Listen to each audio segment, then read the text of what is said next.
तुलसी जी की भक्ति करता है, तुलसी का पौधा रोप करके तुलसी जी का सिंचन करना, तुलसी जी को तिलक लगाना, तुलसी जी को माला पहनाना, तुलसी जी की परिक्रमा करना, तुलसी जी को प्रणाम करना, वो कोटि सहस्त्र युगों तक ऐसा महान सुकृत होता है कि भगवान श्री कृष्ण के नित्य समीप रहता है जो तुलसी जी की सेवा करता है। जब तक मनुष्य की लगाई हुई तुलसी की शाखा प्रशाखा बीज पुष्प सुंदर दल से तुलसी जी सुशोभित होती है, तब तक हजारों कल्पों में श्री हरिधाम में रहते हुए उसका कभी पुण्य नष्ट नहीं होता। जैसे एक दिन तो 1000 कल्प, 2 दिन 2000 कल्प वो भगवान के नित्य धाम में महान सुकृत के बल से भगवत धाम में रहेगा, जो तुलसी जी का पक्का मान लीजिए।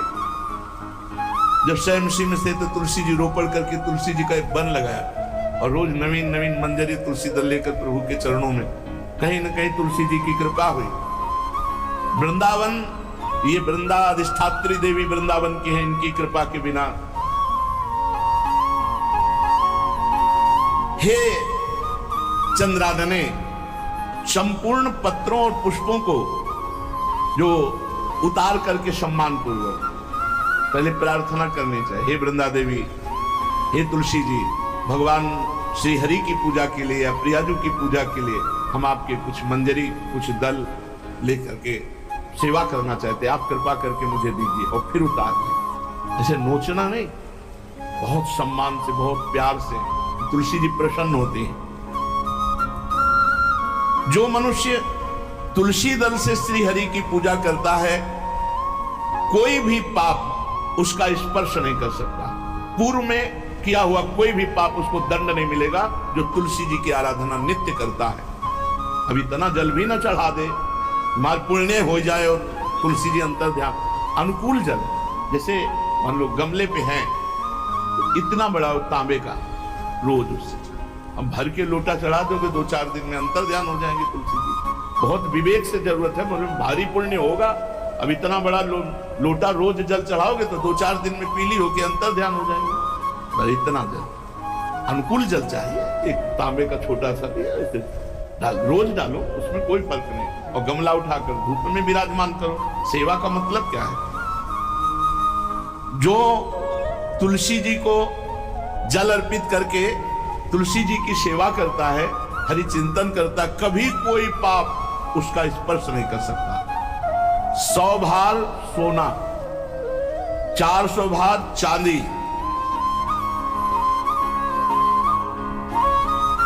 का जो दान करने का फल होता है, वो एक तुलसी दल उतार, जो अपने द्वारा लगाई हुई तुलसी दल, वो हरि के चरणों में अर्पित हो। ये 100 भार सोना और चांदी बराबरी नहीं हो सकती। कितना महत्व है। जो रोज तुलसी दल चयन कर, द्वादशी को न चयन करे, द्वादशी को मतलब बहुत बड़ा अपराध लगता है तुलसी दल का, इस मतलब तुलसी के वृक्ष का भी स्पर्श न करे। प्रणाम नमस्कार दूर से, एक भी दल नहीं टूटना चाहिए। द्वादशी को ऐसा हमने महापुरुषों से सुना है कि मंजरी और पत्र उतारना ये ठीक नहीं, बिल्कुल नहीं ठीक है। ब्रह्म हत्या का फल लगता है, अगर जो पाप लगता है अगर कोई द्वादशी को तुलसी चयन, बहुत सावधानी से। जिसके घर में तुलसी का बगीचा होता है, कई पौधे होते हैं, उसको कहीं तीर्थ जाने की जरूरत नहीं, उसका घर तीर्थ है जिसके घर में तुलसी के पौधे हैं। और यमराज कभी उस घर में किसी भी मरने वाले को लेने नहीं आएंगे। जिसके घर में तुलसी, लगा लो भैया तुलसी लगा लो घर में, काहे को यमराज को आने दोगे? सबके घर में तुलसी है। कितना सुंदर पहले था।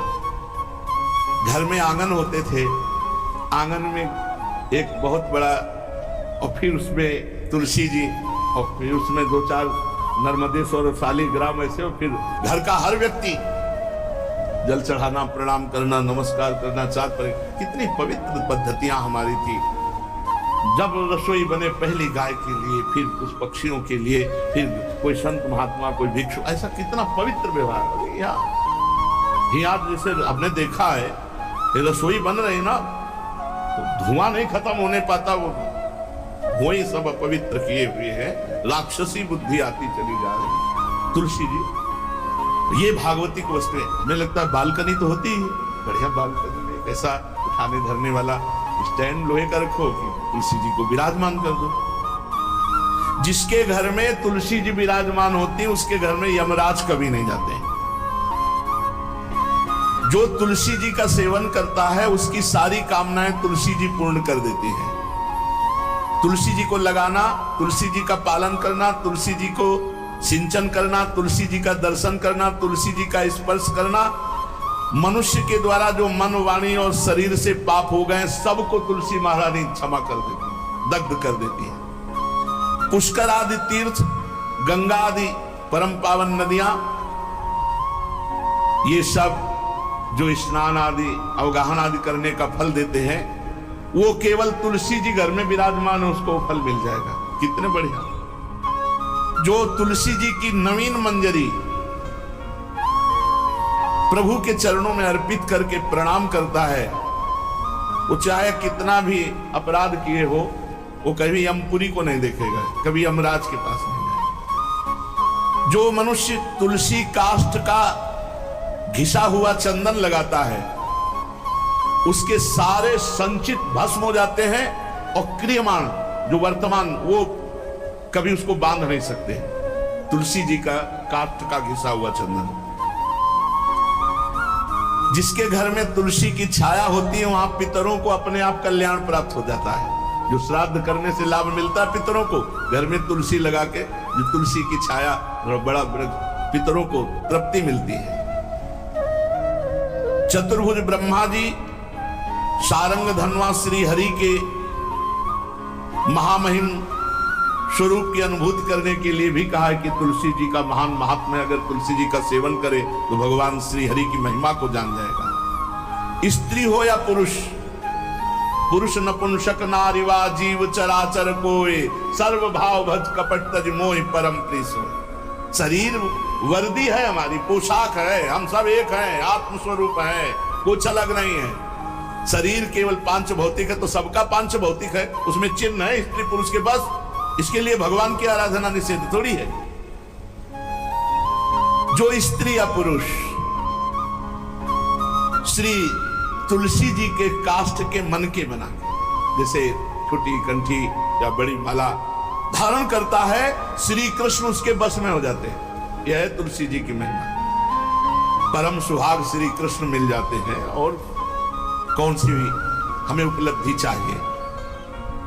हे गोपनंदिनी, तुलसी जी का सेवन करने से श्री कृष्ण वश में हो जाते हैं।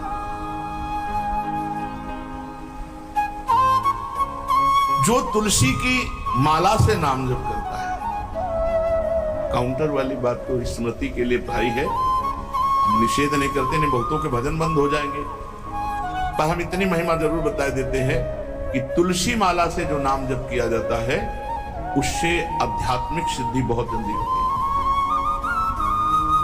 गुरुदेव भगवान कहते हैं जो अंगुलियों से रगड़ होती है मन का से, उसमें आध्यात्मिक ऊर्जा शक्ति तुलसी माला से। प्लास्टिक पर भाई करो, निषेध नहीं कह रहे बंद हो जाएगा, वो भी राधा राधा कहना, वो हमें बंद नहीं करना, हम कह रहे हैं तुम जैसे बने वैसे करो, लेकिन माला का बहुत बड़ा प्रभाव है। तुलसी परम पवित्र भगवान श्री हरि की प्रिया, और उनके काष्ठ को जब हम ऐसे ऐसे नाम के साथ तो विशेष ऊर्जा शक्ति, आध्यात्मिक शक्ति हमें जागृत होती है।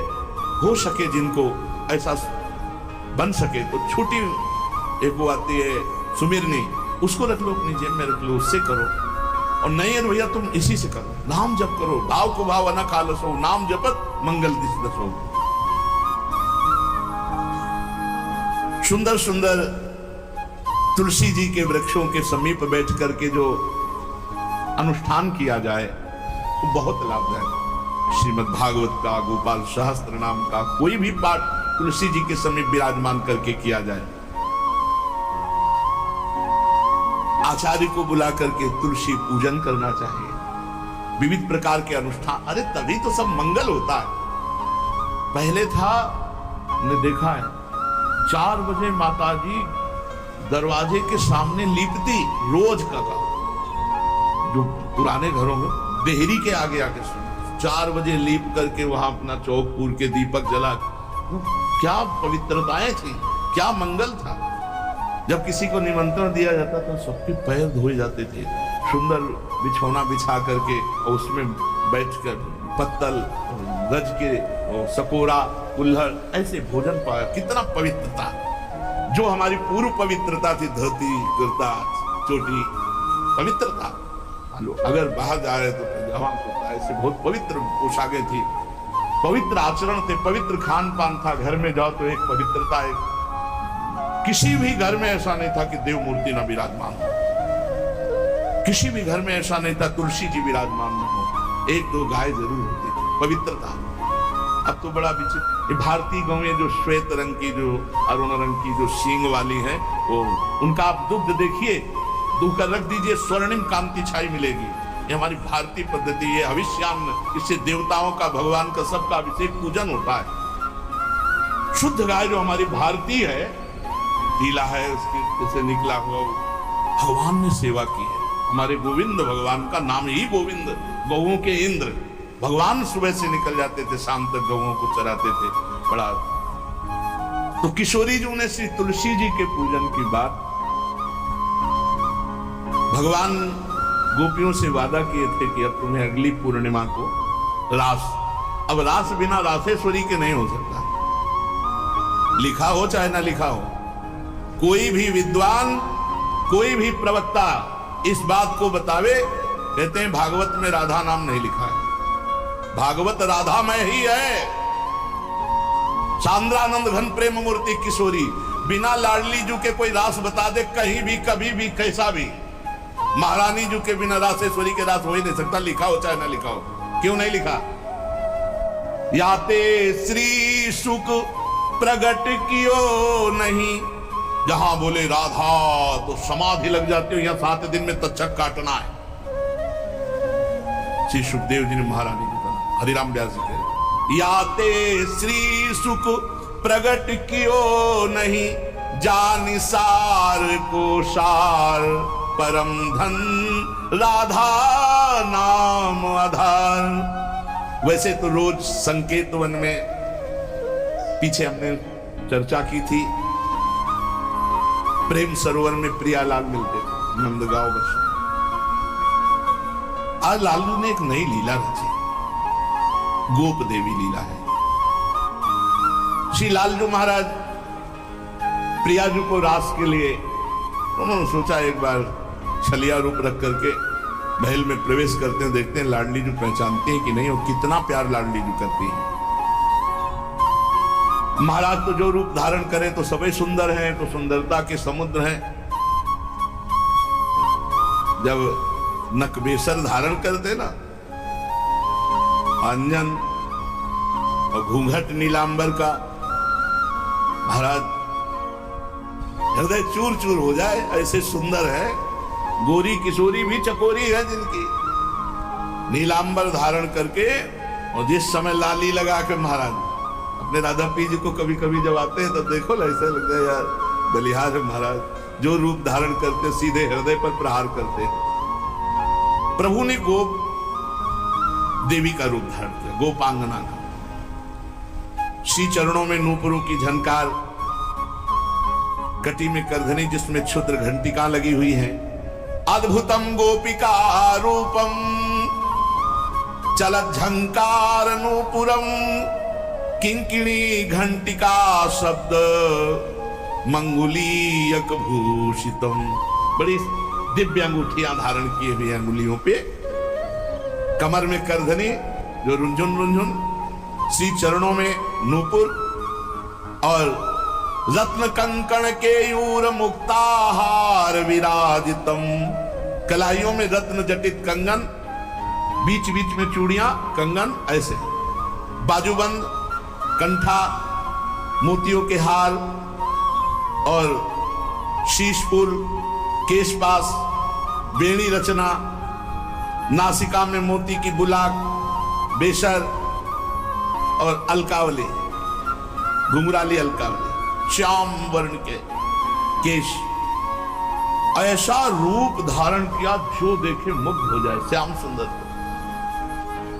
वृषभानु भवन की तरफ चले, खाई और परकोटों से युक्त वृषभानु भवन 4 दरवाजों से सुशोभित, प्रत्येक द्वार पर काजल के समान वर्ण वाले गजराज झूम रहे।